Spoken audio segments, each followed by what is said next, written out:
Here we go, a bit more Christmas cheer, sort of. Talking of Nosferatu as I was in the last film, this bird looks a bit demonic, doesn't it? Never mind.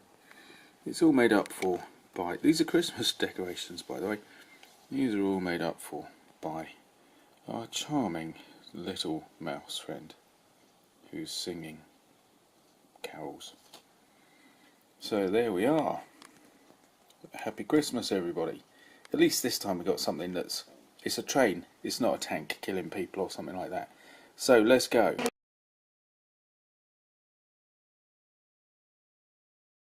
So here we are with Stephenson's rocket by Dapol. This used to be an Airfix model. Dapol have picked up a lot of the moulds, model railway moulds that Airfix used to have. And I think before that they were another company that I'm not so familiar with, and Airfix picked the moulds up off them. So Dapol have got a lot of... they've brushed up some of the moulds and smartened them up. So here it is. The chap who runs Dapol's very interesting. He did a talk, an AV talk, their alternative view, run by Ian R. Crane. And the chap from Dapol, I think, was talking about free energy, but sort of meandered off onto stuff. He's had an awful lot of problems. His place burnt down, he lost a lot of the moulds, and something not quite right about all that. Looks a bit peculiar to me. He wasn't happy about it. Anyway, clear and straightforward instructions. There's an image of how the model should be. I'm not going to get it that good. And I certainly didn't get it that good when I was young. I made a right mess of this one. So I've always been a bit wary of it since. Very interesting. There's a warranty. And then there's all of that written instruction too. I think it goes up to 30 or 31 points. So it's all very clear, neat and tidy, very good. Now we're going to see the parts, kind of, not exactly bit by bit, but you know. I've sprayed it black.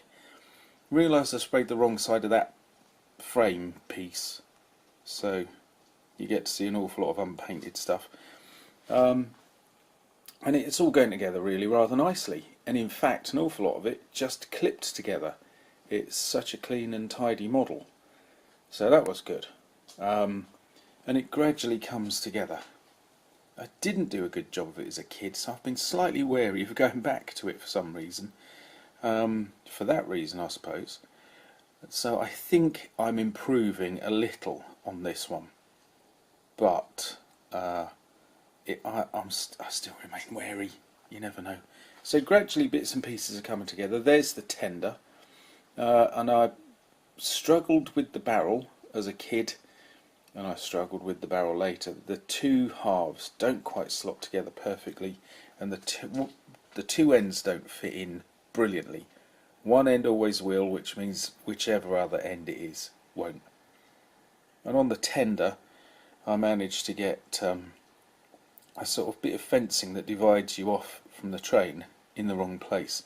Although I remember speaking to someone years ago, they've got a reproduction one, reproduction Stephenson's rocket somewhere that runs, and it flips down apparently. Mind you, here's Stephenson's rocket now. I went to the Great North Museum, or is it the Hancock now, something like that, where Stephenson's rocket was put on display.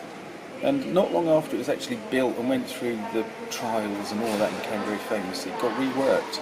The piston was put almost horizontal, the footplate area was sorted out, tidied up, and this is it, with a few bits missing, I suppose.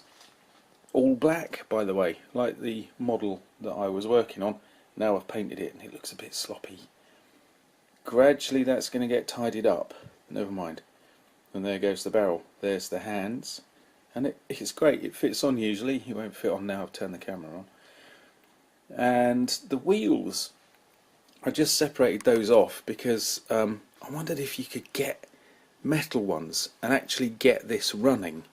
Could get put a little motor in a carriage behind and get it to push this. Consequently, I tried to better, or at least equal myself as a child. When I did this, when I was about 9ish, I did manage to get all this to work, so I had to get it to work now. So there we are, that's the first side. The other side hasn't got all that on. Now these are the sort of supports that run from the body of the train to the chimney stack or the funnel, and I couldn't get them to fit when I was a kid, and I can't get them to fit now. I've even gone to taking stills to show it all. Eventually, part of the problem is they always come out a bit bent, but eventually I knocked the fixing points off, straightened the rods out in hot water, and I've just managed to get them to fit. Now, this should be the other side, but I might have made a mistake. It may be the same side that we saw earlier. But anyway, both sides are now in motion. So they're the pistons which eventually were brought down lower.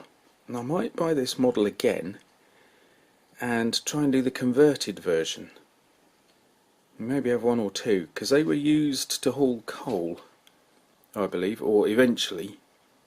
Whereas this is really famous for being probably the first. It won a great trials. I can't remember which one. I'll have a look, check it out in a minute.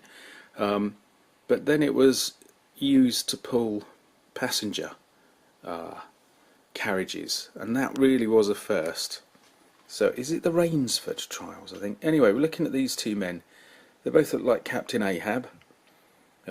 Look at the Moby Dick film from the 50s or 60s, it's a classic. Or read the book, even. I couldn't get these two guys to fit. Captain Ahab is an amazing character from a completely different state of affairs. I don't know why I fixated on him. But look, there was those two fellas there. Then you go up to this image and they're in a completely different place, and the one on the tender looks like he's drunk. So it suggests to me that there isn't actually a specific way of doing it. But anyway, here it is. It's almost completely done. Just looking at it, I noticed two things. I haven't painted the nameplate properly, and the wheel brackets on the tender aren't done. But here's that was a nice poster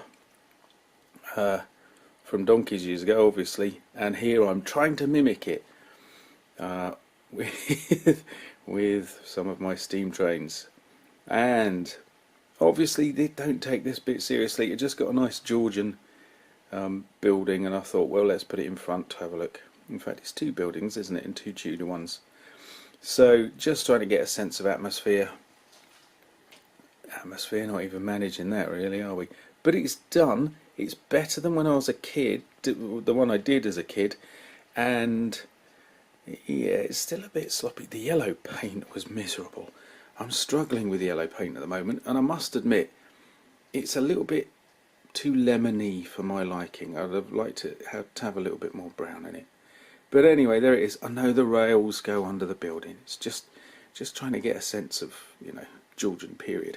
But now look at this. I've just added this on because at the Beamish Museum in County Durham, Open Air Museum, they've got this. This is Locomotion No.1, made by Stephenson before the rocket. This is a remake of it. Just listen to the sounds. This is from, it must have been the 1820s, if not earlier.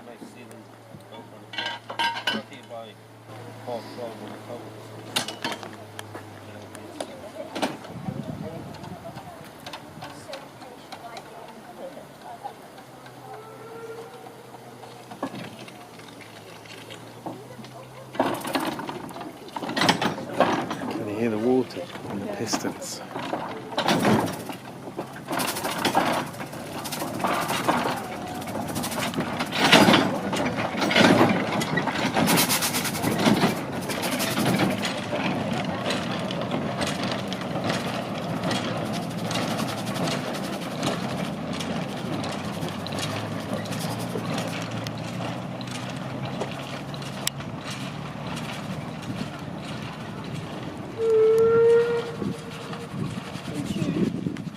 I just realised it's not the Rainsford trials, it's the Rainhill trials.